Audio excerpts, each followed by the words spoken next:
I was in the zone, sketching furiously at my desk in the corner of the dimly lit studio, the hum of the city outside mingling with the soft music playing through my headphones. My fingers moved effortlessly across the page, bringing to life the vibrant colors I'd always envisioned in my mind. Art was my escape, my sanctuary, a place where I could finally breathe. Yet, with each stroke of my pencil, a gnawing anxiety lurked at the edges of my creativity. I was nearly 30, and I still hadn't figured out how to carve out my own space in this world. Hey, Maya, you in there? A familiar voice broke through my concentration. It was Jenna, my boss, poking her head into the studio. Yeah, I'm here, I replied, pulling my earbuds out, though I knew she could see the scattered papers and half finished sketches strewn about my desk. I just wanted to remind you about the client meeting tomorrow. They're expecting some fresh ideas. Her tone was warm, encouraging, but it only added to the pressure mounting in my chest. Got it, I said, forcing a smile as I shoved the sketches aside. I'll have something ready. As Jenna left, I felt the weight of her expectations settle heavily on my shoulders. I had been working as a junior designer for the past 3 years, pouring my heart into every project, yet the nagging feeling of inadequacy never faded. My thoughts drifted to the sacrifices I had made for my family, the endless hours spent working to support my younger siblings while my own dreams languished on the back burner. But I was determined to change that. The clock ticked away, and I found myself lost in thoughts of my family. My parents had worked tirelessly to provide for us, and I admired their dedication, but that often left me feeling like I was living in their shadow. The eldest of four, I had always played the role of the responsible one, the caretaker. Whether it was picking up shifts to cover bills, babysitting my siblings, or sacrificing my own desires for their futures, I had willingly embraced the burden. With a deep breath, I pushed the memories aside and returned to my sketches, channeling my frustrations into my work. But just as I was starting to feel the creative flow return, my phone buzzed with a message from my mom. Family gathering at our place this Sunday. Please come. It's important. I stared at the message, my stomach twisting in knots. Family gatherings were always a mixed bag. On one hand, they brought everyone together. On the other, they served as a constant reminder of the expectations weighing on me. But I knew I couldn't ignore my mom's request. I texted back, I'll be there. As Sunday approached, my anxiety built. I couldn't shake the feeling that something significant was about to happen. Arriving at my childhood home, I took a moment to collect myself outside before stepping inside the familiar threshold. The scent of my mom's famous lasagna wafted through the air, instantly bringing back memories of family dinners filled with laughter and chaos. Hey, cease. Ethan, my youngest brother, greeted me with a wide grin as he bounded over to give me a hug. You made it. Of course I did. Wouldn't miss your big announcement, I replied, trying to keep my voice light. He had been hinting at something for weeks, and I could tell he was bursting with excitement. As the rest of the family gathered in the living room, the atmosphere buzzed with anticipation.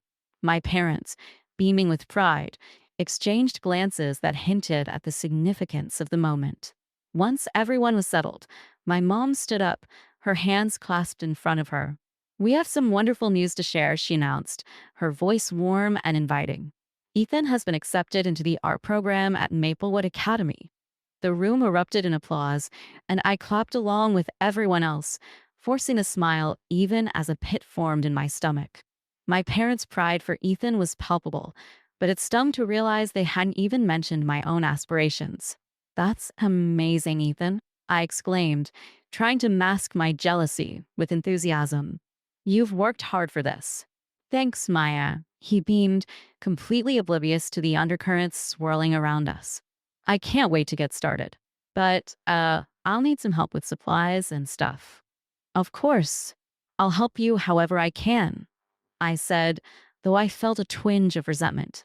Why was I always the one supporting everyone else? I wanted to be the one celebrated for my dreams, not just the provider. As the celebration continued, I found myself slipping into the background, the weight of my unfulfilled aspirations pressing down on me. The night wore on, filled with laughter and stories that only served to amplify my sense of isolation. At some point, I excused myself to grab a drink from the kitchen. Alone for a moment, I took a deep breath, trying to steady my racing thoughts. That's when I overheard my parents talking in hushed tones. Are we really doing this? My dad asked, a hint of doubt in his voice. Absolutely, my mom replied, her tone firm. It's what he deserves. We'll take care of it. I leaned against the kitchen counter, curiosity getting the better of me. What were they planning? As I turned to leave, I accidentally knocked over a stack of plates, creating a clattering noise that made them both turn towards me. Maya, you scared us, my mom exclaimed, attempting to play it off. Sorry, I mumbled, feeling the familiar sting of being an afterthought. What's going on? Nothing. Just talking about the wedding planning for Ethan, my dad said quickly, dismissively. I felt a surge of confusion, mixed with apprehension. Wedding planning? For Ethan? Oh, you didn't know? My mom said, her voice suddenly chipper. We're throwing him a big wedding celebration next year. It'll be amazing. We've already set aside some funds. I felt my heart sink. Funds? What funds? My parents exchanged nervous glances, and suddenly, the pieces started to fit together. You're using my college fund, aren't you? I demanded, my voice rising with disbelief. You're taking the money I've saved for art school to pay for Ethan's wedding? The room fell silent as the weight of my words settled over us. My parents looked guilty, and Ethan's expression shifted from excitement to confusion. Uh, Maya, it's just a little bit of your money. You're going to art school soon anyway, right? Ethan chimed in, attempting to brush it off. Of course I am, but I don't want to give up my dreams for you. This isn't fair. I yelled, feeling the tears threaten to spill over. Maya, please don't make this a big deal, my mom pleaded. We're just trying to give your brother the best chance. We're still supporting you, too. Supporting me? I echoed incredulously. You're throwing money at him while I'm left in the dust. The argument spiraled from there, words thrown like daggers, each of us cutting deeper into the other's wounds. I couldn't believe the family I had sacrificed so much for could betray me so easily. Finally, in a fit of frustration, I stormed out, the air thick with tension as I slammed the door behind me. I stood outside, my breath coming in ragged gasps, heart racing as I replayed the confrontation in my mind. My parents had always put my dreams on hold for my siblings, but now it was crystal clear my sacrifices had meant nothing. Why do I even bother? I whispered to myself, the hurt pooling in my chest. I spent the next few days in a haze, avoiding my family and throwing myself into my work. It was the only thing that kept my mind off the betrayal. I painted with a fierce intensity, capturing the emotions that swirled within me. But no matter how hard I tried, the nagging ache of disappointment never fully subsided. Then came the moment that would change everything. On the evening of my first gallery opening, surrounded by vibrant canvases that reflected my journey, I received a call from my mom. Maya, please come home. We need to talk, she urged, her voice trembling. I hesitated. About what? Your father's health. He's been really stressed with everything, and Ethan, well, he's made some poor choices. A part of me wanted to turn back to my art, to the world I was finally building for myself. But the thought of my family in distress pulled at my heartstrings, and I reluctantly agreed to come home, not knowing what awaited me. Little did I know that this visit would force me to confront the very demons I had tried to escape. As I made my way back home, a mixture of anxiety and determination surged through me. I had carved out a life for myself in the city, but could I really walk away from my family altogether? Arriving at my childhood home, I took a deep breath, preparing myself for whatever was about to unfold. The door creaked open, and as I stepped inside, I was hit with a wave of nostalgia. Everything was the same. The worn-out couch, the family photos lining the walls, but beneath the familiarity lay an unsettling tension. Hey, sis. Ethan greeted me with a nervous smile, but I could see the fear in his eyes.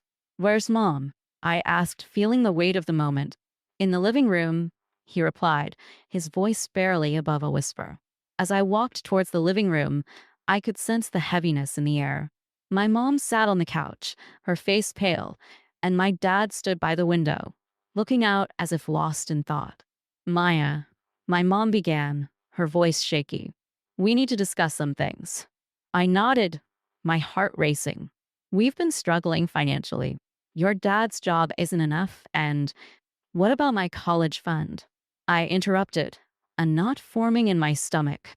My dad turned to face me, guilt etched on his features. We've had to make some tough choices, Maya. We thought. Thought what? That I wouldn't care? Tension thickened the air, and my heart sank as they revealed the extent of their struggles. I had wanted to support my family, but I hadn't expected this. Maya, please, we need your help. My dad said, desperation creeping into his voice. We can't keep going like this. As I stood there, the weight of their expectations crashing down around me, I realized the truth. I was trapped. Trapped between my desire to care for them and the need to protect my dreams. Help, I repeated, disbelief flooding my words. You want me to help after you took everything from me?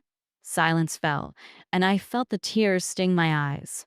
This wasn't the reunion I had hoped for, and I could feel the walls closing in.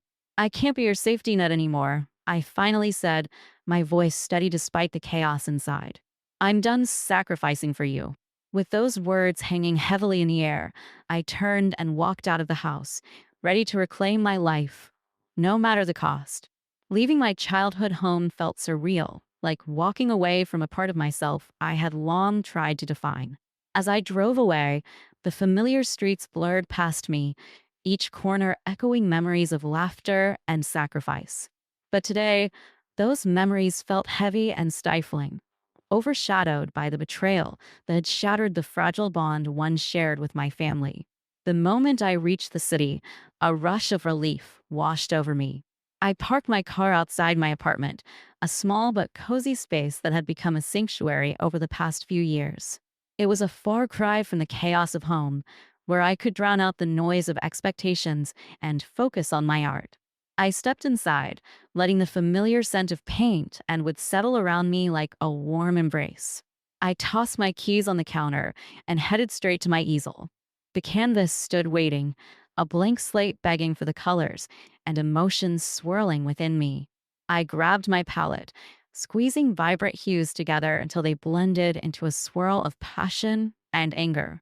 As I painted, the frustrations I'd bottled up over the years flowed onto the canvas, the brush strokes becoming my voice. I depicted scenes of family gatherings, the smiles overshadowed by the weight of my sacrifices. Each stroke was cathartic, pulling me deeper into the emotions I had tried to escape. The colors danced under my brush, representing not just my family, but the unresolved tension and pain that accompanied my love for them. Hours passed as I lost myself in my work, but eventually, exhaustion set in. I stepped back, surveying the chaotic masterpiece before me. It was raw, emotional, and undeniably me. I took a deep breath, feeling lighter as I embraced the fact that I was no longer trapped. Days turned into weeks, and I fell into a routine. I dedicated my days to creating art and my nights to building connections within the city's vibrant art community. I immersed myself in galleries, workshops, and networking events, each encounter fueling my desire to establish my own identity. Slowly but surely, I started to carve out a niche for myself. My first big break came when I was invited to showcase my work at a local art fair. The excitement buzzed within me, and as I set up my booth, I couldn't shake the nagging thoughts of my family. Despite my determination to cut ties, their faces haunted my dreams at night, reminding me of the bond one had tried so hard to sever. The day of the fair arrived, and I stood behind my booth, heart pounding in my chest as people began to wander through the aisles. Each visitor was a reminder that I was finally making my mark. I smiled, sharing the stories behind my pieces, each narrative laced with the complexity of family love and betrayal. As the sun began to set, the crowd swelled, and I felt a sense of fulfillment wash over me. I was finally being recognized for my art, not just as Maya, the responsible daughter, but as Maya, the artist. Then, in the midst of the excitement, I spotted a familiar face. My heart dropped as I saw Ethan wandering through the fair, his eyes scanning the booths until they landed on mine. Panic coursed through me, my hands tightening around the edge of the table. Maya, he called, breaking into a run. I forced a smile, but inside, my emotions waged war. What was he doing here? Did he think he could just waltz back into my life after everything that had happened? Hey, Ethan, I replied, trying to keep my tone neutral. I came to see your art. It looks incredible, he exclaimed, glancing at my paintings with genuine awe. Thanks, I said, my voice barely above a whisper. I could feel the weight of our past hanging heavily between us. What are you doing in the city? I wanted to support you. I heard about the fair, and I thought I'd check it out, he replied, shifting nervously on his feet. Did mom and dad send you? I asked, unable to suppress my irritation. No, no. They don't know I'm here, he said quickly, his eyes wide. I came on my own. I just wanted to see how you were doing. I studied him, searching for any trace of deceit, but all I saw was the younger brother I had once loved fiercely, the boy I had protected from the consequences of his actions. It's nice to see you, I managed, though the words felt hollow. We stood there, an uncomfortable silence stretching between us, until he broke it. I'm really proud of you, you know? You've always been the talented one. I'm sorry about everything that happened. Those words pierced through the tension, but I was wary. Proud of me? You're the one who's getting the attention now, Ethan. You're the one getting all the support from mom and dad. I know, he said, guilt flickering in his eyes. I messed up. I took advantage of you, and I didn't mean to. I guess I thought you'd always be there to help. I took a step back, the hurt resurfacing. You don't understand, do you? I sacrificed so much for you and the others, and in return, I got my dreams taken away. I'm trying to change, Maya. I really am, he pleaded, desperation creeping into his voice. I'm working on my art, and I want to make things right. His sincerity struck a chord, but I couldn't let him in so easily. Change takes time, Ethan. You can't just say the words and expect everything to be fine. I know, he replied, running a hand through his hair. I just thought maybe we could start over. I want to be a better brother. I hesitated, uncertainty swirling in my mind. Could I really forgive him? Could I trust him again after all that had happened? The walls I had built around my heart felt insurmountable, yet a small part of me longed for connection. Before I could respond, a commotion erupted from across the fair.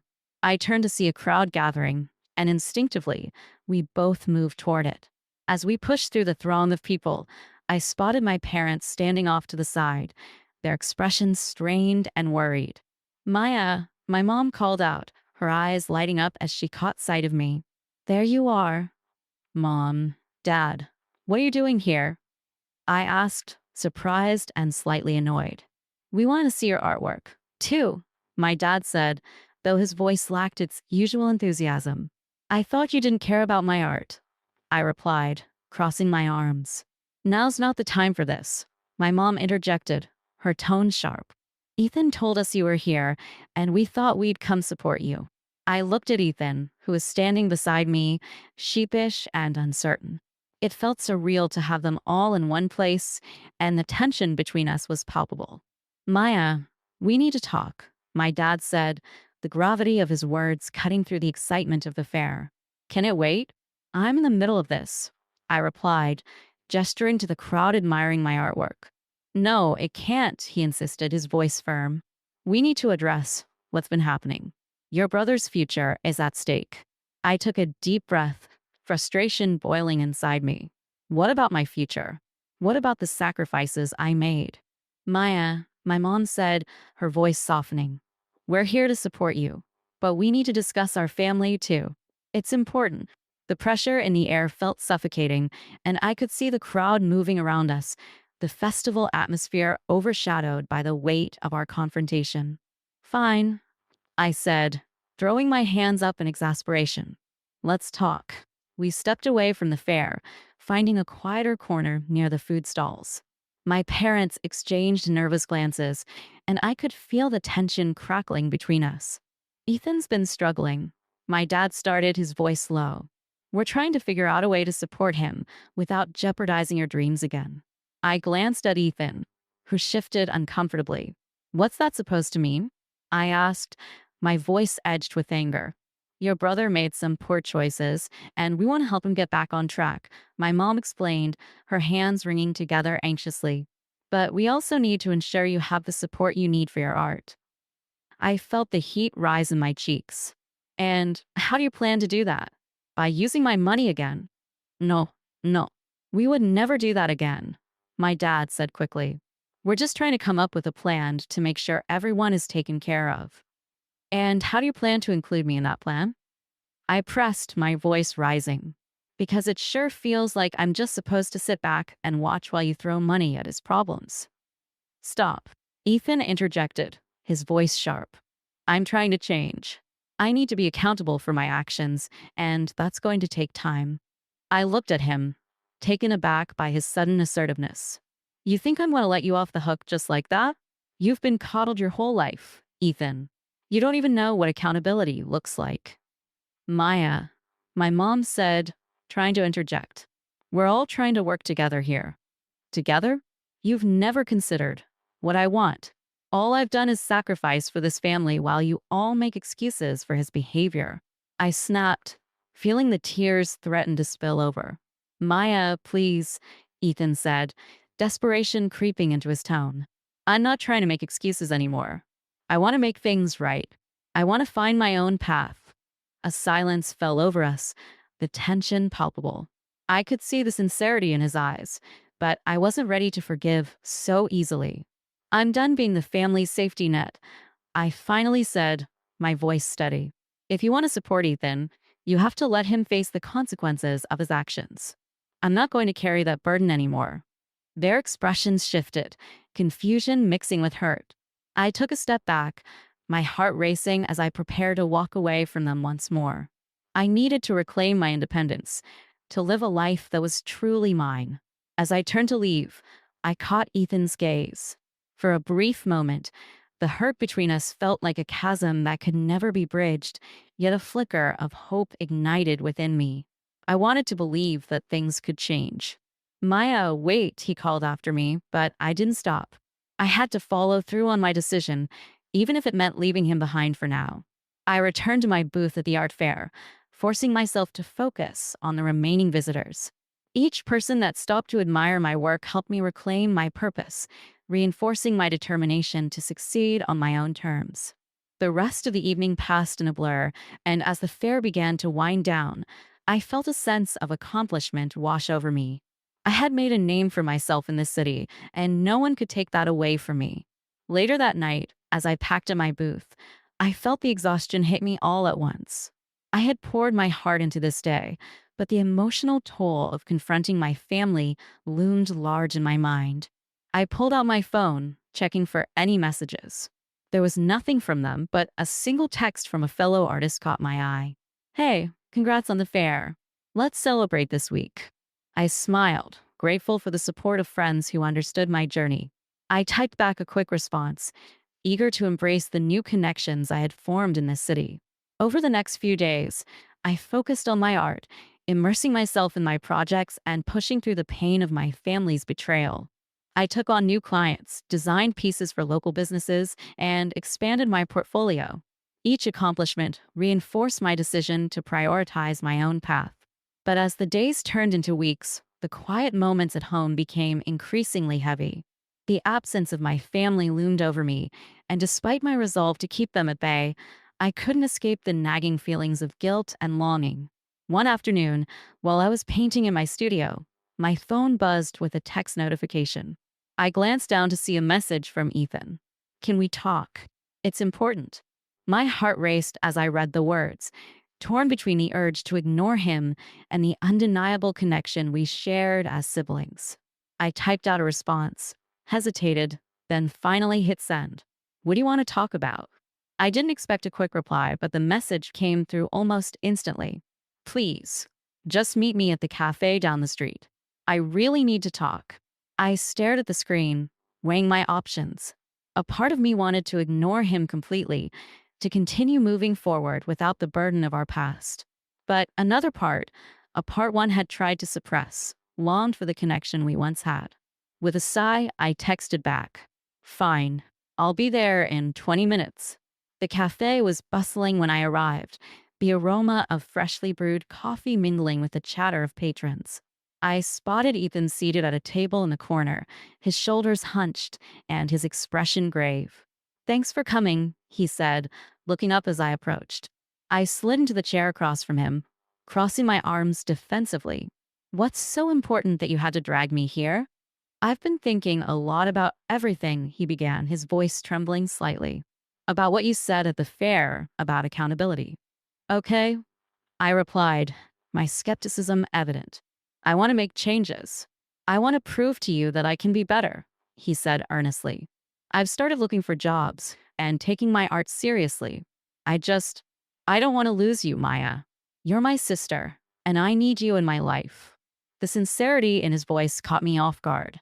I could see the determination in his eyes, the flicker of hope I had long buried beneath resentment. "I'm glad to hear you're trying, Ethan, but it's going to take more than just words," I said, my voice softening. "You've got to show me that you're willing to change. Actions speak louder than words." "I will," he promised, a hint of desperation in his tone. "I want to take responsibility for my life and not rely on mom and dad anymore. But I also need your support, even if it's just as a friend." As we sat across from each other, I felt the years of tension slowly begin to dissolve. I wanted to believe him. I wanted to believe that we could rebuild our relationship and create something new from the ashes of our past. "Okay," I said finally, my voice steady. "Let's start over, but on my terms. I'm not your safety net anymore, Ethan. I'll be here to support you, but you have to learn to stand on your own 2 feet." He nodded, a look of relief washing over his face. "Thank you, Maya. I won't let you down." We talked for hours, catching up on each other's lives, sharing dreams and fears. The cafe buzzed around us, but I felt a new connection forming, a tentative bridge between the past and the future. As I left, a flicker of hope ignited within me. Maybe we could both find our way back to each other, not as dependents, but as equals navigating the complexities of family ties. Little did I know that this small step towards reconciliation would soon be put to the test, challenging everything I had worked to build and forcing me to confront the shadows of our past once again. It had been a few weeks since my conversation with Ethan, and for the first time in a long time, I felt a tentative sense of hope. We had been meeting regularly, our conversations gradually shifting from superficial small talk to deeper discussions about our goals and aspirations.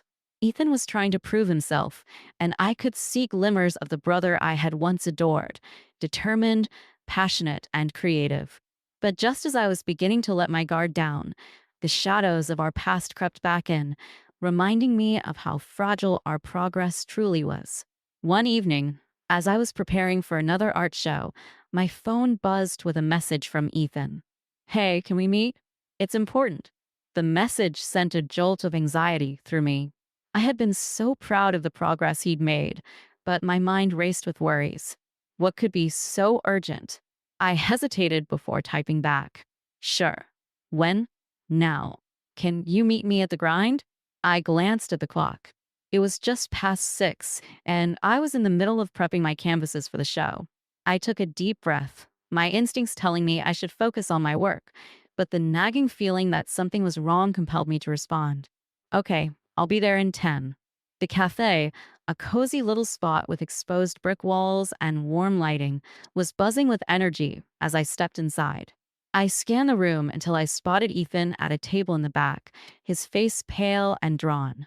My heart sank as I approached, noting the tension radiating off him. "Hey," I said softly, sliding into the chair across from him. "What's going on?" "Maya," he began, his voice shaky.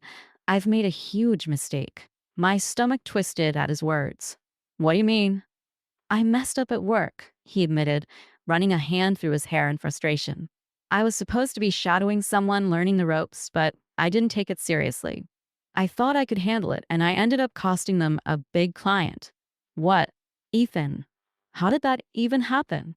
I asked, my heart racing. I didn't follow through with the task they gave me. I thought I could wing it, but it backfired. Now they're thinking of letting me go, he said, his eyes wide with regret. I felt the weight of his words settle heavily between us. But you were doing so well. You said they were impressed with your work. I know, but I got complacent, he said, a hint of shame creeping into his voice. I thought I could relax a bit, and now I've ruined everything. Frustration bubbled inside me. Ethan, this is exactly what I was talking about. You have to take responsibility for your actions. You can't keep making excuses. I know, he replied, his voice tinged with desperation. I'm just scared. I don't want to let you down again. I took a deep breath, feeling the gravity of the situation. I had worked so hard to forgive him, to trust him again, and now he was faced with a choice that could derail everything we'd built. You need to talk to your boss, I urged. Face the music. Own up to your mistake. It's the only way to move forward. Ethan nodded slowly, the fear evident in his eyes. You're right. I'll go in tomorrow and explain everything. I just hope it's not too late. We sat in silence for a moment, the weight of his confession settling over us. I wanted to be there for him, to support him through this. I'll help you prepare, I offered. We can practice what you want to say. He smiled faintly, gratitude flickering in his eyes. Thanks, Maya. I really appreciate it. After our meeting at the grind, I felt a mix of hope and apprehension. Ethan was trying, but I couldn't shake the feeling that one misstep could shatter everything. Over the next few days, I focused on my upcoming art show, pouring my energy into my work and hoping that Ethan would be able to pull through. The night of the art show arrived, and I felt a whirlwind of excitement and nerves coursing through me. Friends and fellow artists gathered to celebrate the culmination of my hard work. As I stood amidst my canvases, vibrant and alive, I felt a sense of pride swell within me. I had come so far, and this was my moment to shine. As the crowd began to flow in, I took a deep breath, welcoming the familiar faces of my friends. Among them was Jenna, my boss, who had been a huge supporter throughout my journey. Your work looks incredible, Maya, she exclaimed, her eyes sparkling with enthusiasm. I can't wait to see how everyone reacts. Thanks. I'm just hoping it all goes smoothly, I said, scanning the room for Ethan. He had promised to come, and I was eager to share this moment with him. As the evening progressed, I mingled with guests, answering questions and sharing the stories behind each piece. The atmosphere was electric, and for a brief moment, I forgot the worries that had been clouding my mind. But as the clock ticked closer to 8, the weight of anticipation settled in my chest. I scanned the room, searching for Ethan.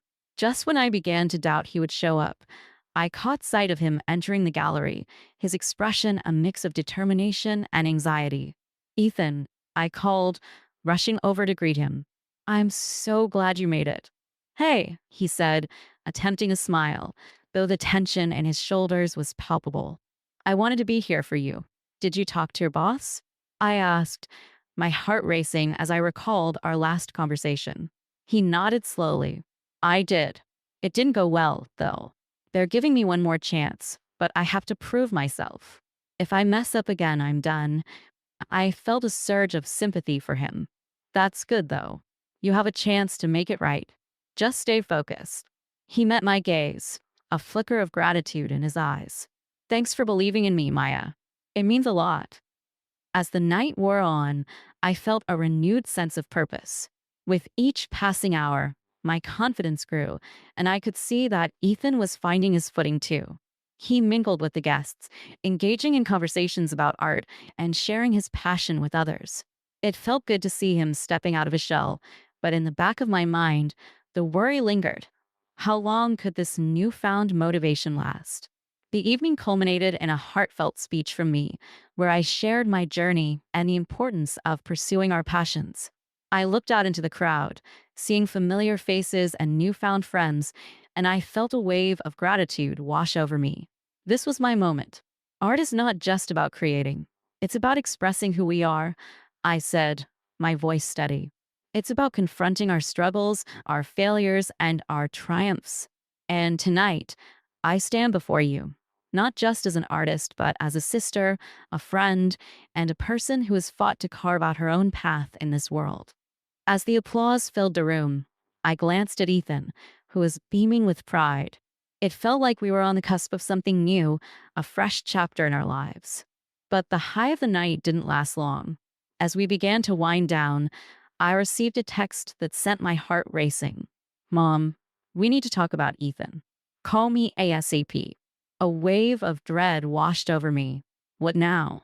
I exchanged a worried glance with Ethan, and the happiness of the evening began to fade. I need to take this, I said, stepping away from the crowd and dialing my mom's number. Mom, what's going on? I asked, trying to keep my voice steady. Maya, we have a situation, she said, her tone urgent. Ethan got into some trouble. He was at a party last night and he got caught up in something he shouldn't have. What do you mean? I pressed, my heart racing. Is he okay? He's fine physically, but he's in a tough spot, she continued. There was drinking involved, and he didn't handle it well. He's scared, and I'm worried about what this means for him. Panic surged through me. Did he get arrested? What happened? No, nothing like that. But he might lose his job over this, she said, her voice trembling. We need to help him, Maya. He can't keep doing this. I felt the anger rise within me, the frustration of how easily Ethan fell back into his old habits. He promised he was going to change. We had just started to make progress. I know, and I thought he was doing better, she admitted, a hint of guilt in her voice. But you know how he is, how easily he gets distracted. He needs support, and right now we need you to be there for him. Why do I always have to be the one to fix things? I shot back, my voice laced with anger.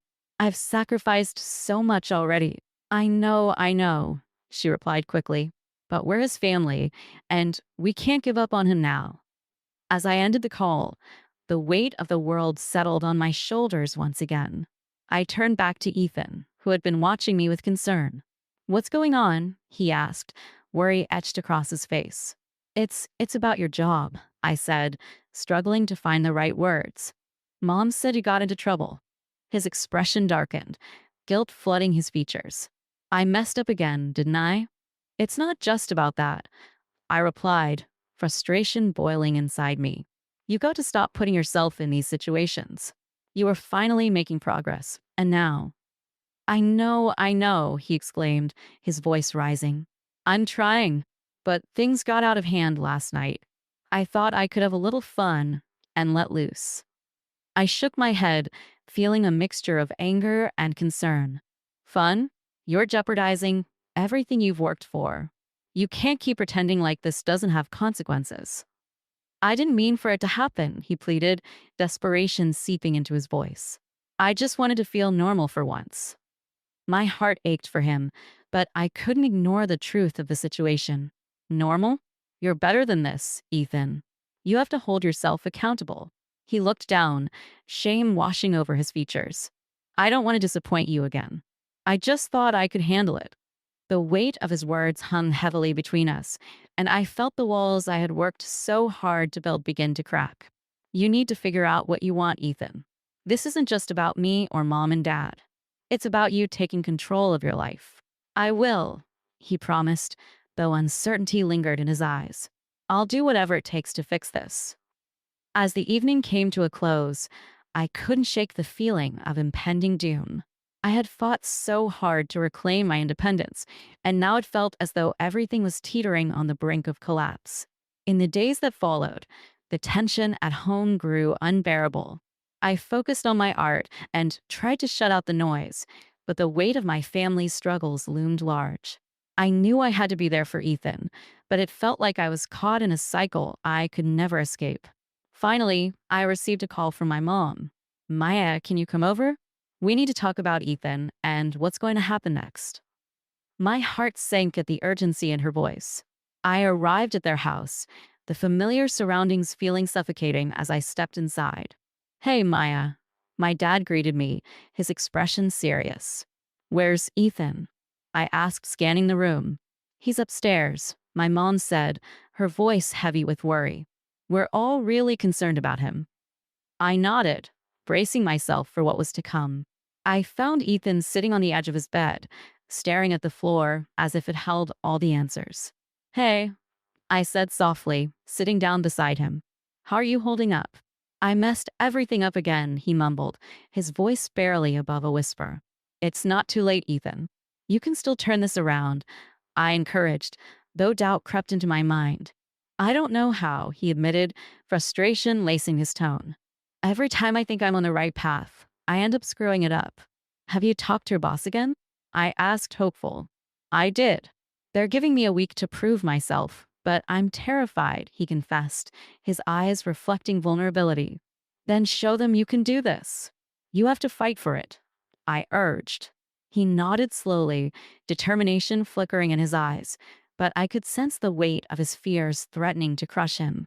As the days dragged on, I kept a close eye on Ethan, trying to support him while grappling with my own emotions. The tension between us was palpable, and I feared that we were both on the brink of a breaking point. One evening, I received a call from my mom while I was painting. Maya, we need to talk. Can you come over? I felt a knot tighten in my stomach, but I agreed, knowing that my family was in turmoil.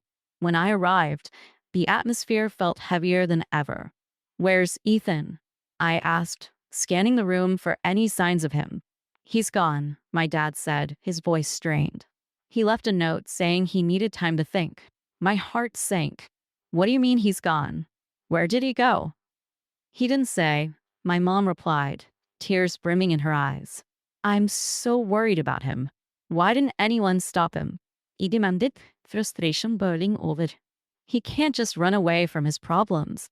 He's scared, Maya, my dad said quietly. We all are, but we need to give him space to figure this out. As the realization of the situation settled over me, anger and fear battled within me. I can't believe this is happening. I thought we were making progress. Maybe we need to rethink how we approach this, my mom suggested, her voice wavering. He needs to know we love him no matter what. Love. The word felt heavy, a reminder of the complexities of family bonds. I had fought to distance myself, yet here I was, drawn back into the chaos. We can't lose him, I said, determination flooding my veins. I'll find him. I have to make sure he's okay. My parents exchanged worried glances, but there was no time to waste. I grabbed my coat and rushed out the door, fueled by a sense of urgency. The streets were alive with the pulse of the city, but I felt disconnected from it all. I retraced the steps I had once taken with Ethan, searching for any place he might go. Memories of our childhood filled my mind, and I felt a flicker of hope. I headed to his favorite spot, an old park where we used to spend hours exploring as kids. As I walked through the familiar paths, I called his name, my voice echoing in the stillness of the night. Ethan, I shouted, desperation creeping into my tone. Where are you? Just when I was about to give up hope, I spotted a figure sitting on a bench beneath the flickering streetlight. My heart raced as I approached, recognizing the slumped shoulders and familiar silhouette. Ethan? I called softly, relief washing over me as I stepped closer. He looked up, his expression a mix of sadness and guilt. Hey, what are you doing here? I asked, my voice tinged with concern. I needed to clear my head, he replied, his voice barely above a whisper. I didn't know where else to go. I've been worried sick, I said, sitting down beside him. You can't just run away from everything. I know, he admitted, his eyes reflecting the weight of his struggles. I just didn't know how to face it all. You have to face it, Ethan. You can't keep avoiding your problems, I urged, frustration bubbling beneath the surface. I thought I could handle it, he said, his voice breaking. But it's all too much. I get it, I replied softly. But you have people who care about you. You don't have to do this alone. He looked down, shame flooding his features. I've messed up so many times. I don't know if I can fix it. Yes, you can, I insisted, taking his hand in mine. But you have to want it. You have to fight for your future, for your dreams. I believe in you. As I spoke, I could see a flicker of determination igniting in his eyes. I'll try. I promise I'll try. We sat in silence, the weight of our conversation settling between us. It was a small step, but a step nonetheless. As the night stretched on, I felt a glimmer of hope that we could both find our way out of the darkness together. Yet, deep down, I knew that our journey was far from over. The path ahead would be filled with challenges, but I was ready to face them head on. For the first time in a long time, I felt that maybe, just maybe, we could reclaim the bond we had lost and forge a new path forward. As I stood to leave, a new determination surged within me. I would fight for Ethan, for our family, and for the future I so desperately wanted. Together, we could rise from the ashes of our past and create something beautiful from the chaos. Little did I know that the true test of our resolve was yet to come, challenging everything we had fought to rebuild. In the weeks that followed our late night conversation at the park, things seemed to stabilize, at least on the surface. Ethan was more focused than I had seen him in a long time. He was dedicated to his job and even enrolled in a weekend art class to sharpen his skills. I felt a sense of pride every time I saw him taking steps toward responsibility. It felt like we were finally finding our footing, and for the first time in years, I allowed myself to hope. However, hope is a fragile thing, and it wasn't long before the ground began to shift beneath us again. One Friday evening, I returned home from a long day of work and an exhausting week of preparation for an upcoming exhibit. I had been tirelessly painting and networking, trying to make the most of every opportunity. As I unlocked my door, exhaustion seeped into my bones. All I wanted was to sink into my couch, relax, and watch something mindless. As I stepped inside, however, I immediately sensed that something was off. The atmosphere felt charged, heavy with an unspoken tension. I shrugged off my jacket and tossed it on the chair before heading to the kitchen for a glass of water. As I poured the cool liquid into a glass, my phone buzzed on the counter. I picked it up and saw a message from Mom. "Can you come over? We need to talk about Ethan." My stomach twisted at the urgency in her message. I glanced at the clock. It was already late, but I knew I couldn't ignore her request. I texted back a quick confirmation and drove to my parents' house, a sense of foreboding building within me with each passing moment. As I arrived, I noticed the lights were on in the living room, casting a warm glow through the window. But the sight did little to ease my unease. I knocked on the door and stepped inside, immediately greeted by my mom's anxious expression. "Thank you for coming," she said, her voice shaking slightly. "Where's Ethan?"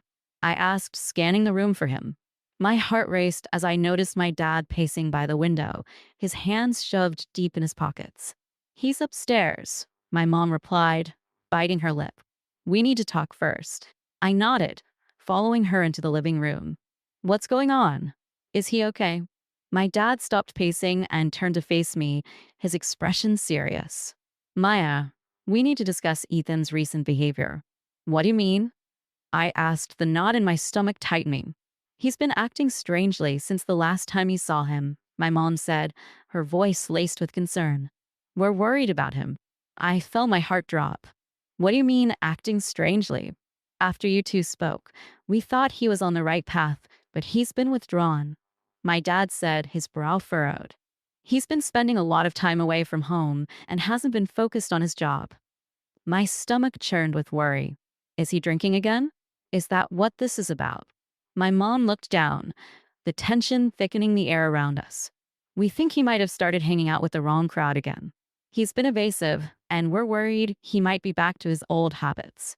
Frustration flared inside me. "Why didn't you tell me sooner? I could have tried to talk to him." "We didn't want to alarm you," my dad said, raising his hands defensively. But when we confronted him about it, he became angry and shut us out. I felt a rush of anger mixed with fear. He promised he was going to change. I thought he was doing better. "I know," my mom said, her eyes glistening with unshed tears. "But we can't sit back and let this happen again. We need to be proactive." "What do you want me to do?" I asked, feeling the weight of responsibility settle back onto my shoulders. "Can you talk to him? Maybe get through to him in a way that we can't," my dad suggested. "We're all just so worried." I nodded, determination coursing through me. "I'll talk to him. I'll get to the bottom of this." With a heavy heart, I climbed the stairs to Ethan's room, a familiar dread settling over me. I knocked softly on the door, waiting for a response. Ethan? It's me, I called, trying to keep my voice steady. Yeah, come in, he said, his voice muffled. I opened the door and stepped inside. The room was dimly lit, and Ethan sat on the edge of his bed, staring at his phone. He looked up as I entered, his expression unreadable. Hey, I said softly, trying to gauge his mood. How are you doing? Fine, he replied too quickly, his gaze dropping back to his phone. I could sense the tension in the room, the unspoken words hanging heavily in the air. Mom and Dad are worried about you, I said gently. They mentioned you've been acting a bit distant lately.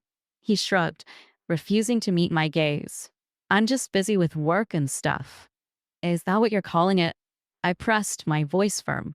Ethan, we both know that's not true. They're worried you're falling back into old habits. What's really going on? He sighed, frustration etched on his face. You wouldn't understand. It's just hard right now. Try me, I urged, sitting down beside him on the bed.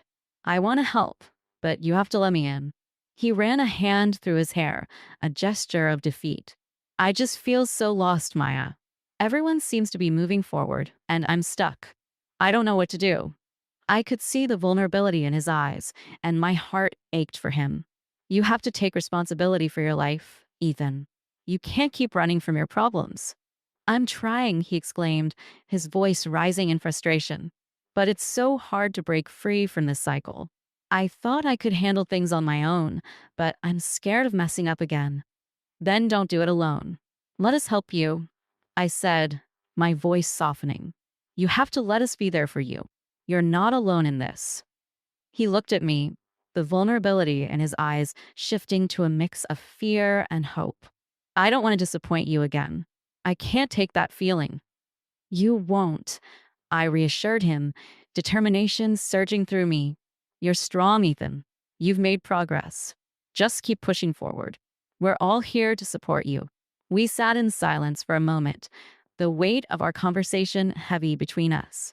I could feel the flicker of hope in the air, but deep down, I knew that it would take more than words to change the course of his life. Promise me you'll reach out when things get tough, I said finally, my voice steady.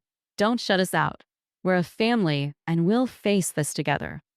I promise, he said, a hint of sincerity in his voice. I'll do better. As I left his room, I felt a mix of hope and apprehension. We were making progress, but the journey ahead was still fraught with uncertainty. Over the next few days, I threw myself into my art, pouring my heart and soul into my work. I had an exhibit coming up, and I wanted to showcase my progress, both as an artist and as a person. The opening night was fast approaching, and I felt the pressure mounting. Ethan seemed to be doing better too. He was more engaged with his job and seemed to be focused on making positive changes. However, there was an undercurrent of tension that I couldn't shake off. I kept hearing whispers about his old friends, the ones who had led him astray in the past. On the day of my exhibit, I felt a mix of excitement and nerves. The gallery was buzzing with energy, and as I stood amidst my artwork, I took a moment to soak it all in. This was my moment to shine, to showcase everything I had worked for. As the guests began to arrive, I felt a rush of adrenaline. Friends, family, and fellow artists mingled, each one excited to see my work. I scanned the crowd, looking for Ethan, but he was nowhere in sight. I tried to push the worry aside and focused on engaging with the guests, sharing the stories behind my pieces, and explaining the emotions that fueled my creations. The night was a whirlwind of laughter and compliments, and for a brief moment, I felt on top of the world. But as the evening progressed, my thoughts drifted back to Ethan. Where was he? Had he gotten caught up with his old friends again? I felt a twinge of anxiety creeping in as I continued to scan the crowd. Just when I was about to give up hope, I spotted him entering the gallery, a smile plastered on his face. Relief washed over me, but my joy was short-lived as I noticed the group of friends behind him, friends I recognized all too well. Ethan, I said, approaching him as he made his way through the crowd. I'm glad you're here, but who are they? Oh, These are just some friends I used to hang out with, he replied, brushing it off. I felt a knot tighten in my stomach. Are you sure they're the right crowd to be around? They're fine. They're just here to support me, he insisted, his tone defensive. I looked at the group, unsure. They seemed to exude an energy that felt dangerous, a stark contrast to the excitement in the gallery. I don't know, Ethan. I really think you should be careful about who you surround yourself with. Relax, Maya. I'm an adult. I can handle myself, he snapped, annoyance flashing in his eyes. I stepped back, taken aback by his reaction. I'm just trying to look out for you. I don't want you to slip back into old habits. He opened his mouth to respond, but before he could say anything, one of his friends stepped forward, a cocky grin on his face. Come on, man. Don't let her boss you around. This is supposed to be a celebration. The tension crackled in the air, and I felt my heart race. This was not the supportive environment I had hoped for. I turned to Ethan, searching his eyes for any sign of doubt. Ethan, think about what's at stake here. You promised you would do better. He hesitated, the moment stretching painfully between us. But then, the cocky friend chimed in again. Dude, don't worry about her. We're just here to have a good time. Let's celebrate your sister's success. As they laughed and tried to pull him into their circle, I felt the weight of the situation crashing down on me.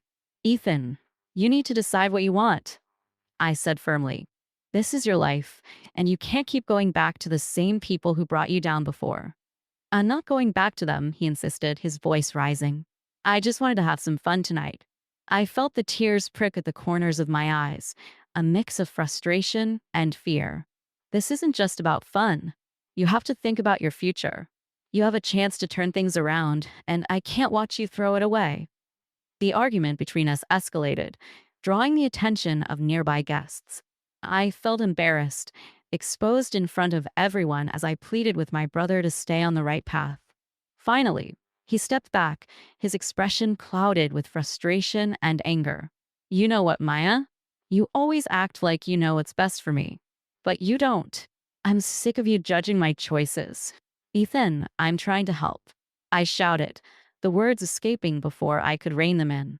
You don't get to dismiss my concerns.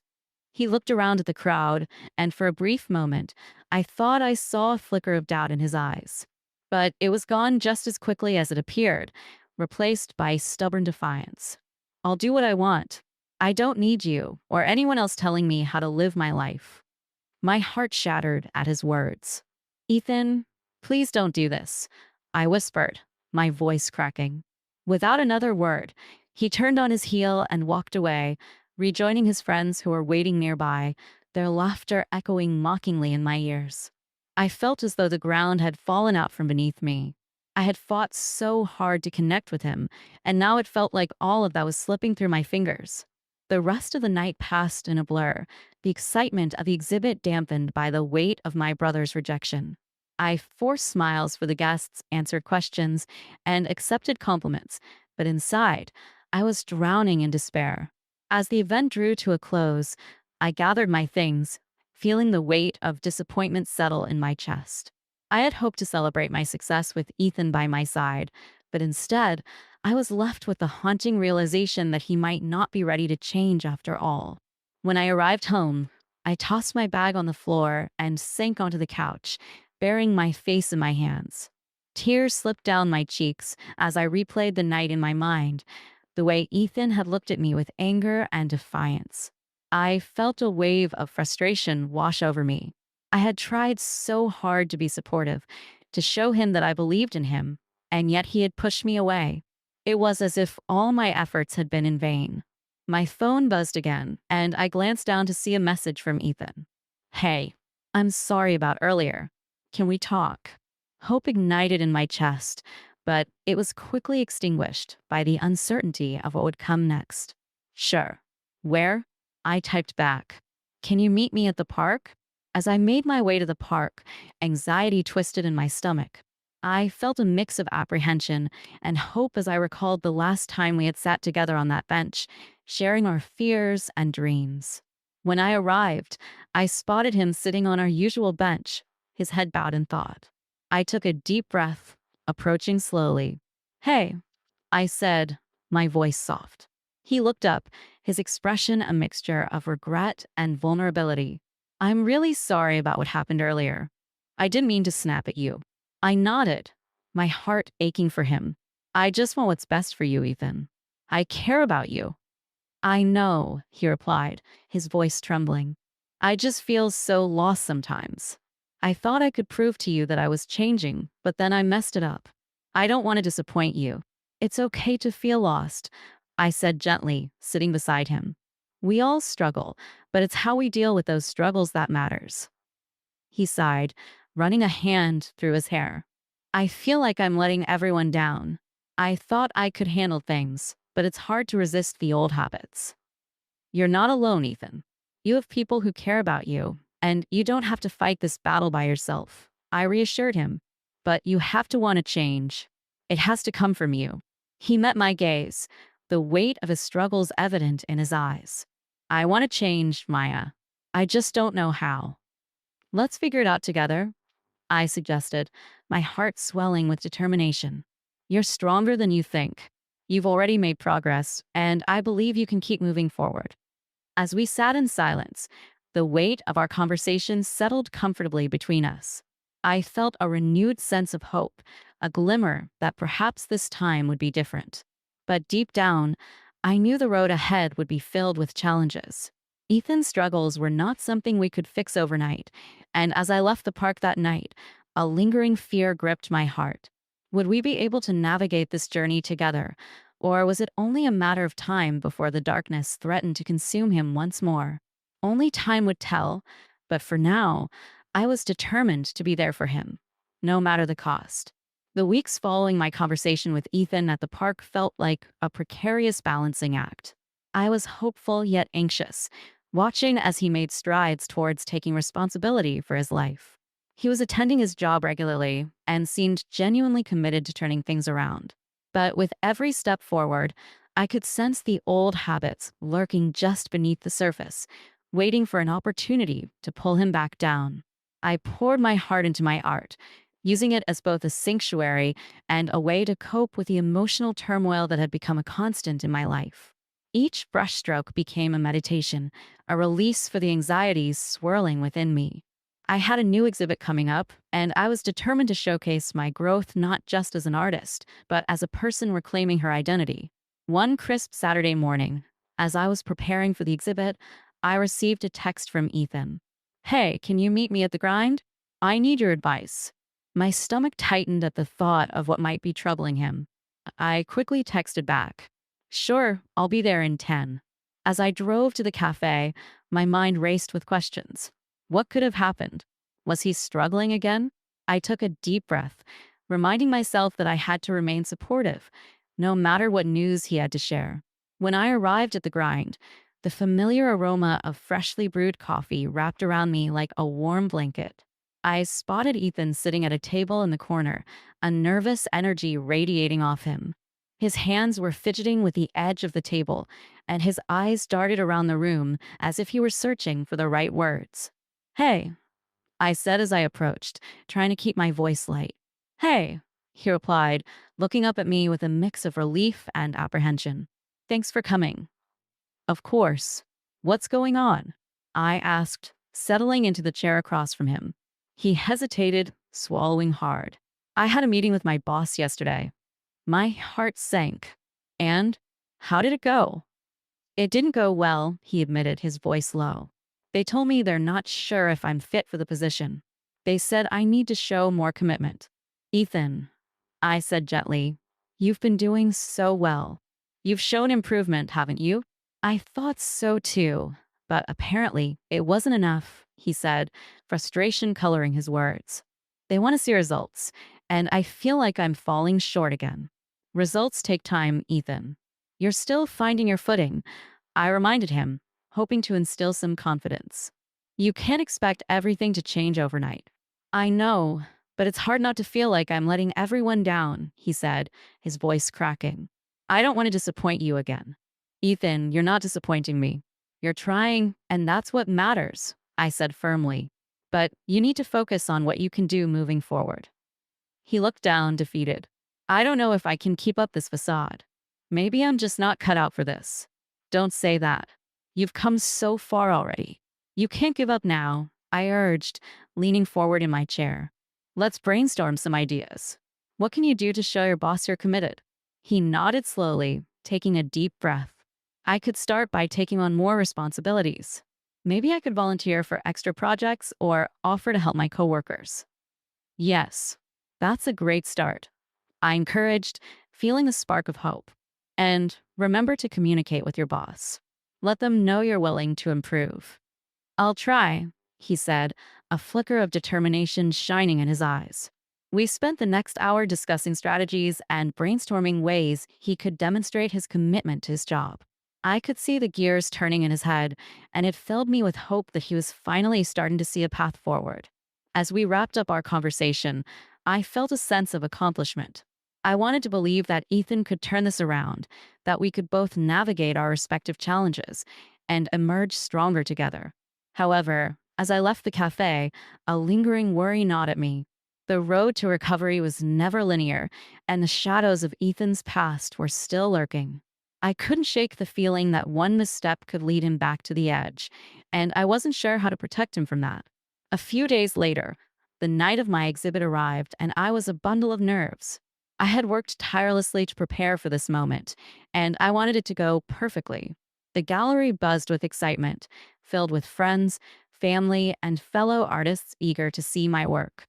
I arrived early to make final touches and set everything up. My heart raced as I hung my paintings, each piece representing a part of my journey, the sacrifices, the struggles, and the triumphs. This exhibit was more than just an event. It was a testament to my resilience and determination. As the doors opened and guests began to pour in, I felt a surge of adrenaline. I greeted friends and acquaintances, mingling and sharing the stories behind my work. Each conversation filled me with a sense of purpose and belonging. But amidst the excitement, I kept glancing at the entrance, hoping to see Ethan. He had promised to be there, and I desperately wanted to share this moment with him. However, as the hours passed, my heart sank with every passing minute. Just when I was about to give up hope, I caught sight of him entering the gallery, his expression a mix of pride and uncertainty. Relief washed over me, and I felt a smile tug at my lips. Ethan, I called, making my way through the crowd to reach him. Hey, Maya, he said, a hint of nervousness in his voice. Wow, your work looks incredible. Thanks. I'm so glad you made it, I said, wrapping him in a quick hug. It means a lot to me to have you here. I wouldn't miss it for the world, he replied, his eyes scanning the artwork with genuine admiration. You've really outdone yourself. As we stood together, I felt a sense of warmth envelop us. For the first time in a long time, it felt like we were on the same team, supporting one another in our respective journeys. I'm proud of you, too, I said, my heart swelling with affection. You've been working hard, and I can see the changes in you. Thanks, he said, a shy smile breaking through. I've been trying to stay focused. It's not easy, but I'm getting there. As the evening progressed, I introduced him to friends and guests, watching as he engaged in conversations about art and his own aspirations. It felt good to see him stepping into the light, no longer hiding in the shadows of his past. But as the night wore on, I noticed Ethan becoming increasingly distracted. He kept glancing at his phone, a look of unease crossing his face. Is everything okay? I asked, concern creeping into my voice. Yeah, just some old friends are texting me, he replied, his tone evasive. Old friends? The ones you said you were trying to distance yourself from? I pressed, my heart racing. He hesitated, guilt flashing across his features. It's just a group chat. They want to hang out tonight. I don't know what to do. My stomach dropped. Ethan, you've come so far. Don't let them pull you back in. You know how easily that can happen. I know, he said, running a hand through his hair. But I don't want to lose touch with them completely. They were my friends before all this. They were also a huge part of your past struggles, I reminded him, my voice firm. You can't let them distract you from your goals. Not tonight of all nights. He sighed, looking torn. I just feel bad saying no. They're expecting me to join them. Your health and your future matter more than pleasing them, I said, my heart racing. You need to prioritize yourself. Remember what you said about wanting to change? This is part of that. As the tension built between us, I could see the struggle in his eyes. The pull of his old life was strong, but I wanted him to see that he had the power to choose his path. Maybe I should just text them, he said, glancing down at his phone. Ethan, no. If you go back, you might get swept up in it all over again. You need to be strong, I urged, my voice rising slightly. This is your chance to show everyone, including yourself, that you're committed to a better life. He hesitated, his phone hovering in the air. I could feel the weight of the moment pressing down on us, the choices stretching before him like a fork in the road. Finally, with a deep breath, he set his phone down. You're right.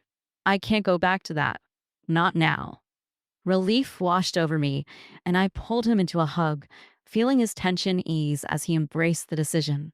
I'm proud of you. This is a big step. As the night wore on, I felt a renewed sense of hope. We laughed and talked, sharing our dreams and aspirations. It felt like we were finally on the same page, and I couldn't help but feel grateful for the connection we were rebuilding. But just as I began to let my guard down, the atmosphere shifted again.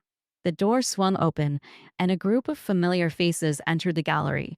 Ethan's old friends, the ones I had been worried about all along. Panic surged through me as I watched them approach, their laughter echoing in the gallery. I exchanged worried glances with Ethan, who looked equally unsettled. Hey, man, you made it, one of his friends called out, clapping him on the back. We were just talking about you. Yeah, good to see you, Ethan replied, a nervous edge creeping into his voice. I watched as they drew him into conversation, the old familiarity wrapping around him like a warm blanket. My heart raced with apprehension, and I couldn't shake the feeling that this was a dangerous moment. Ethan, can we talk? I said quietly, pulling him aside from the group. Just a minute, he replied, glancing back at his friends. No, Ethan, now. I insisted, my voice steady but urgent. He hesitated before finally stepping away from the group, the laughter fading as he turned to face me. What's wrong? You need to be careful, I warned, my voice low. This is exactly what I was afraid of. They're going to pull you back in. They're just here to support me, he argued, though doubt flickered in his eyes. They're not supporting you. They're trying to pull you back into your old life. You can't let them distract you from what you've worked for. He looked torn, glancing back at his friends, who were calling him to rejoin them. I don't want to lose them, Maya. You have to decide what's more important to you, your past or your future, I said, my heart pounding. You've made so much progress, and I believe in you, but you need to want this for yourself. For a moment, silence hung between us, the weight of our past threatening to overshadow the hope we had built. Finally, Ethan took a deep breath and nodded slowly. You're right. I need to think about what I want. With that, he stepped back toward the group, his friends laughing and urging him to join in their conversation. I held my breath, watching as he hesitated. The moment felt suspended in time, the energy crackling with possibility. Finally, with determination in his eyes, he shook his head and walked back to me. I'm not going with them. I want to stay focused. Relief washed over me, and I pulled him into a tight embrace. I'm so proud of you, Ethan. This is a huge step. As we returned to the gallery together, I felt a renewed sense of purpose. We were fighting for our futures, for the relationships we were rebuilding, and I believed that together we could navigate whatever challenges lay ahead. But as the night continued, the familiar tug of worry lingered in my heart. The road to recovery was never easy, and I knew that the true test of Ethan's resolve was yet to come. As the exhibit wound down and guests began to leave, I felt a mix of satisfaction and anxiety. The night had been a success, and I had finally showcased my art to the world. But the shadows of uncertainty still loomed large, threatening to overshadow our hard-won progress. Little did I know that the next few days would challenge everything we had fought to build, forcing us to confront the darkness that threatened to pull us under once more. The days after the exhibit passed in a blur of emotions. I had felt a renewed sense of hope for both myself and Ethan, but that hope was soon overshadowed by an impending sense of dread. I couldn't shake the feeling that the challenges we faced were far from over. One afternoon, as I sat in my studio, working on a new piece, I received a call from my mom. Her voice, usually warm and comforting, was tinged with urgency. Maya, can you come over? We need to talk about Ethan. My heart raced at her words. I quickly glanced at the clock, realizing it was already late afternoon. I set my brush down and hurried to my car, a sense of foreboding settling over me like a heavy blanket. When I arrived at my parents' house, I found my mom pacing the living room, her hands wringing together anxiously. "Thank you for coming," she said, her expression strained. "What's going on?" I asked, my stomach twisting with anxiety. "Ethan didn't come home last night," she admitted, her voice barely above a whisper. My heart sank. "What do you mean he didn't come home? Where is he?" "We don't know," she replied, tears welling in her eyes. "He went out with those friends again, and we haven't heard from him since." Anger and fear surged through me. He promised he was going to stay away from them. He can't just go back to that life. I know," my mom said, her voice trembling. "But we can't reach him. I'm so scared, Maya." I felt a wave of determination wash over me. We need to find him. He can't be allowed to spiral back into those old habits. Just then, my dad entered the room, his expression grim. "I've been trying to call him too, but he's not answering. We have to look for him," I insisted, my heart racing. "He could be in trouble." "Where would he go?" my dad asked, concern etched across his face. "I think I know where he might be," I said, the memories flooding back. "There's a bar near the old park where he used to hang out with those friends. I'll check there." Without waiting for a response, I grabbed my keys and rushed out the door, my heart pounding as I drove to the bar. I felt a mix of fear and determination coursing through me. I couldn't let Ethan slip away again. As I pulled into the parking lot of the bar, my stomach churned with apprehension. I stepped inside, the dim light and loud music enveloping me. I scanned the crowd, searching for any sign of Ethan. The air felt thick with tension, and I felt the weight of my concerns pressing down on me. "Can I help you?" the bartender asked, eyeing me curiously as I approached. "I'm looking for my brother. He might have come in here last night," I replied, trying to keep my voice steady. "Can you describe him?" he asked, leaning against a counter. "He's about 6 feet tall, brown hair, kind of scruffy right now," I said, anxiety tightening in my chest. "He was wearing a blue hoodie." The bartender nodded and glanced around the bar. "I've seen a guy like that in here. He was with a group earlier. I can't say for sure if he's still here." I felt my heart sink. "Can you help me find him?" He nodded, signaling to one of the waitstaff to assist. "I'll see if anyone remembers him." "Hantai." I waited anxiously, pacing the small area near the bar, my mind racing with worst-case scenarios. What if he had fallen back into old habits? What if he was surrounded by people who wouldn't help him? Just then, a familiar face appeared in the crowd. A guy I recognized from Ethan's past, one of the friends who had led him astray before. My stomach twisted at the sight of him. "Hey, what's up?" he greeted me casually, leaning against the bar. "Where's Ethan?" I demanded, frustration bubbling over. "Is he with you?" He shrugged, a cocky smile on his face. "He was here earlier. Didn't think you cared." "Of course I care. You need to stop dragging him back into this mess." I snapped, my voice rising. "Relax. We were just having a good time," he replied dismissively. He didn't seem to have a problem with it. "He can't afford to have fun like this. You know he's trying to change," I said, my anger boiling over.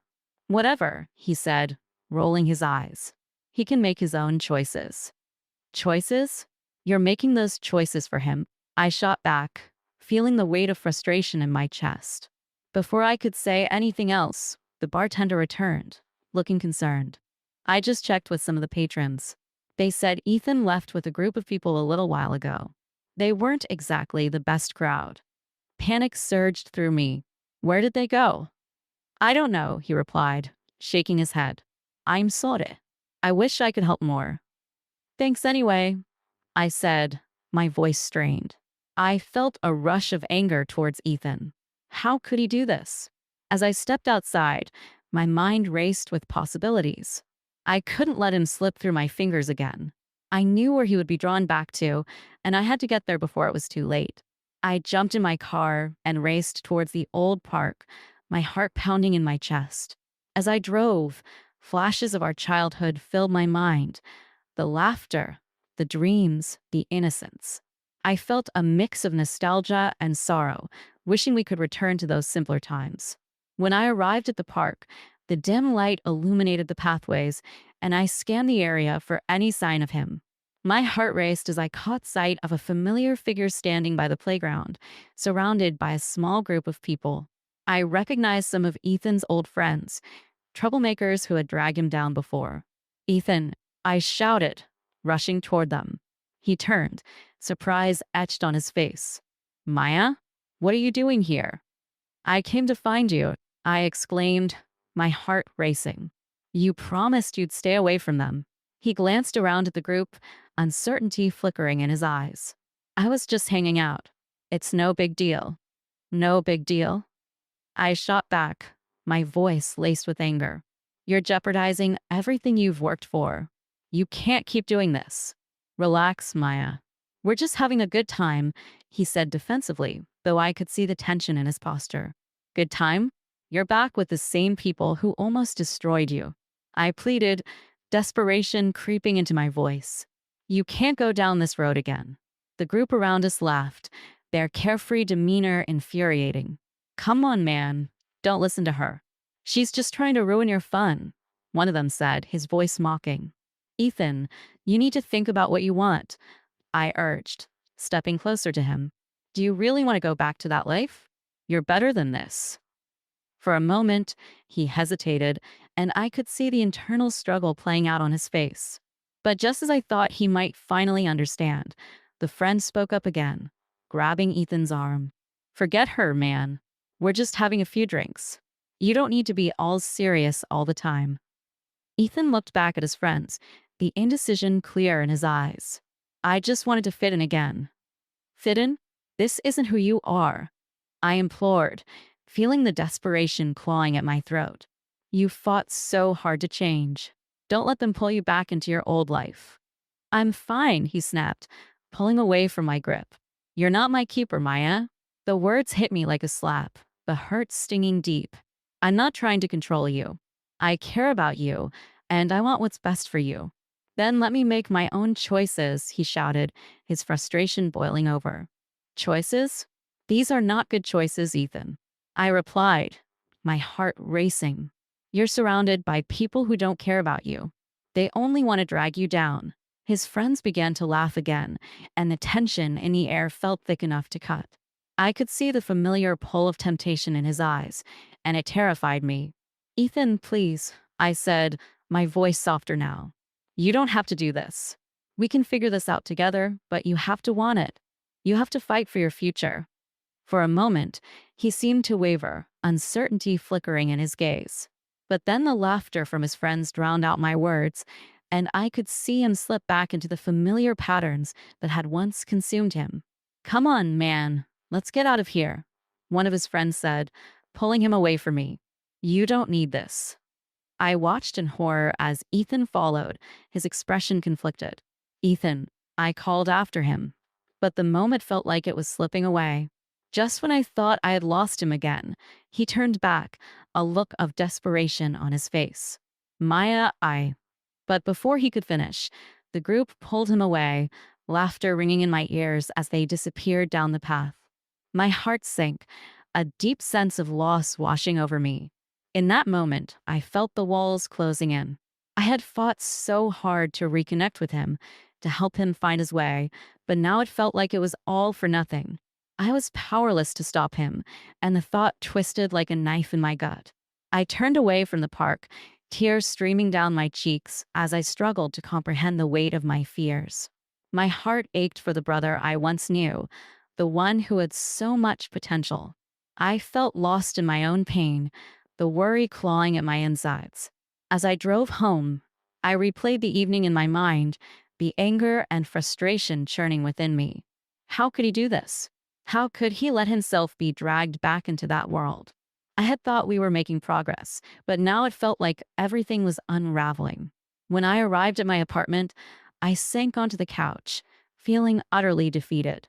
I picked up my paintbrush, but the colors seemed dull and lifeless. I couldn't concentrate, my mind racing with thoughts of Ethan. Just then, my phone buzzed with a text. I glanced down, hoping it was from Ethan, but my heart sank as I saw it was a message from my mom. We need to talk about Ethan. He didn't come home again. My stomach twisted at her words. I couldn't bear the thought of him falling deeper into the darkness. I knew I had to act, but I felt so helpless. That night, I lay in bed, staring at the ceiling, unable to sleep. I couldn't shake the feeling of dread that had settled in my gut. I thought about the promises we had made to each other, the hope we had shared, and I wondered if it was all just a facade. The next morning, I woke up determined to take action. I had to find Ethan, to show him that he wasn't alone. I texted him, hoping to reach him before he slipped further away. Ethan, please talk to me. I'm worried about you. As I waited for a response, I felt a surge of anxiety. What if he didn't answer? What if he had truly fallen back into his old life? After what felt like an eternity, my phone buzzed with a reply. Ai fine, Maya. I just need some space. My heart sank. You promised you wouldn't shut me out. Please, I'm here for you. I'll be okay. I just need to figure things out on my own. Frustration boiled within me. I couldn't just stand by while he made reckless choices. I felt an overwhelming urge to confront him, to make him see the danger he was walking into. That afternoon, I decided to visit the bar where I knew he had been spending time. I couldn't shake the feeling that he was in trouble, and I needed to act before it was too late. As I walked through the familiar streets, memories flooded my mind, our shared laughter, the moments of connection, and the painful distance that had grown between us. I felt a mixture of fear and determination as I approached the bar. When I entered, the dim light greeted me, and I scanned the room for any sign of Ethan. The atmosphere was thick with chatter and laughter, but I felt a sense of unease wash over me. Can I help you? The bartender asked, noticing my anxious demeanor. I'm looking for my brother. He was here last night, I replied, trying to keep my voice steady. Yeah, I remember him. He was here with some friends, the bartender said, nodding. They left a while ago, though. Do you know where they went? I pressed, feeling a sense of urgency. I'm not sure, but they mentioned something about heading to the old park, he replied, glancing around the bar. The old park. My heart raced at the thought. Thanks. I need to go. I rushed out of the bar, my heart pounding as I drove back to the park. I felt a mix of dread and determination coursing through me. I couldn't let Ethan slip away again. When I arrived, I parked and quickly made my way to the playground. My heart raced as I called out for him, scanning the area for any sign of his familiar figure. Ethan, where are you? Just as I was about to give up hope, I spotted a group gathered at the far end of the park. My heart sank as I recognized Ethan among them, laughter ringing in the air.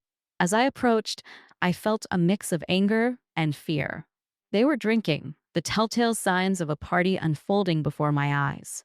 My stomach churned at the sight. Ethan, I shouted, pushing through the crowd. He turned, surprise evident on his face. Maya, what are you doing here? I came to find you, I exclaimed, panic surging through me. This isn't where you need to be. He looked around at his friends, who were now looking at me with amused expressions. It's fine. We're just having a good time. No, it's not fine. You promised you'd stay away from this. I shot back, desperation creeping into my voice. Relax. I'm not doing anything wrong, he replied, annoyance creeping into his tone. Not doing anything wrong? You're back with the same people who led you to ruin. I pleaded, trying to reach him. You have to see this for what it is. The tension in the air thickened as his friends laughed, egging him on. Come on, man. Don't listen to her. Just have fun. Ethan, please. I cried, feeling the weight of the moment pressing down on me. This is your life we're talking about. He hesitated, the conflict clear in his eyes. I could see the flicker of doubt battling against the pull of his old friends, and I felt my heart race with fear. Just come with me. We can talk, I urged, desperate to pull him away from the crowd. Why are you always trying to control me? He snapped, frustration flaring in his voice. I can make my own choices. Choices? You're about to make the wrong ones. I shouted, feeling tears threaten to spill over. I'm just trying to help you, but you have to let me. As the argument escalated, I felt the eyes of the crowd upon us, judgment and curiosity dancing in the air. It was a scene I had feared, but I refused to back down. I'm your sister, I exclaimed, my voice breaking. I care about you. I don't want to lose you again. In that moment, I saw something shift in his expression. The anger faded, replaced by confusion and hurt. I just wanted to have fun, Maya. I didn't mean to disappoint you. Disappointment? It's not about that. I said, my heart racing. It's about your future. You're better than this. As the tension hung in the air, I could see Ethan wavering, uncertainty etched across his face. But just as I thought he might turn away from the group, one of his friends stepped forward, a smirk on his face. Come on, man. Don't let her ruin your night. Just relax and enjoy yourself. The words hung heavily in the air, and I felt my heart sink as Ethan glanced at his friend. Ethan, please, I begged, my voice trembling. You have to make the right choice. He stood there, caught between his past and his future, and I could see the struggle in his eyes. I, I don't know, he said finally, uncertainty clouding his features. In that moment, everything felt suspended. The choices we made in that instant would shape our lives moving forward. Choose me, I whispered, my heart aching for him. Choose this family. Choose your future. For a brief moment, hope flickered in his eyes, and I held my breath, waiting for him to make the right decision. But just as quickly, that hope was snuffed out as he turned back to his friends, their laughter pulling him in like a tide. Sorry, Maya. I just want to have fun, he said, his tone dismissive. And just like that, he stepped back into their circle, laughter erupting around us, and I felt the walls close in around my heart once more. With tears streaming down my face, I turned and fled the park, the laughter of his friends echoing in my ears. I couldn't believe it had come to this. After everything we had fought for, I felt like I was losing him all over again. I got into my car and drove away, the tears blurring my vision. I had tried so hard to be there for him, but now it felt like all my efforts had been in vain. As I navigated the familiar streets back to my apartment, a sense of despair washed over me. I couldn't help but feel that no matter how hard I tried, I was powerless to change the course of his life. When I finally reached my apartment, I collapsed onto the couch, the weight of the world pressing down on me. I couldn't shake the feeling of helplessness as I replayed the scene in the park in my mind. I picked up my phone, scrolling through the contacts until I landed on Jenna's name. I needed to talk to someone to process everything that had just happened. When she answered, I could hear the concern in her voice. Maya? What's wrong? I'm losing him, Jenna. I don't know what to do, I said, my voice shaking. Ethan is slipping back into his old life, and I feel so powerless to stop it. Have you talked to him? She asked gently. I tried, but it's like he doesn't want to listen. He's surrounding himself with the wrong people again. I admitted, my voice breaking. Maybe he needs more time to figure things out, she suggested. Change doesn't happen overnight. It's a process. But how long can I wait? What if he never finds his way back? I pressed, desperation clawing at my heart. I know it's hard, but sometimes you have to let people find their own way, even if it's painful, she replied softly. You've done everything you can for him. You can't force him to change. I felt a wave of frustration wash over me. But I don't want to lose him. I can't let him fall back into that life. I understand, she said, her voice steady. But you have to take care of yourself too, Maya. You can't carry this burden alone. I let her words wash over me, the truth settling in. I had been so focused on saving Ethan that I had neglected my own needs. I had to find a way to support him without losing myself in the process. As we continued to talk, I felt the tension in my chest begin to ease, but the uncertainty of the future loomed large. I knew the road ahead would be filled with challenges, but I was determined to find a way to navigate it all. That night, I lay in bed, staring at the ceiling, my mind racing with thoughts of Ethan. I couldn't shake the feeling that our journey was far from over, and I was left wondering what the next chapter would hold for both of us. As the hours passed, I finally drifted off to sleep, my dreams filled with echoes of laughter and memories of better times. I hoped that somehow we would find our way back to each other, that we could navigate the challenges ahead and emerge stronger. Little did I know that the following days would force us to confront our fears head on, testing the bonds we had fought to rebuild. The struggle was far from over, and the path forward remained uncertain, but I was determined to keep fighting for Ethan, for myself, and for the future we both longed for.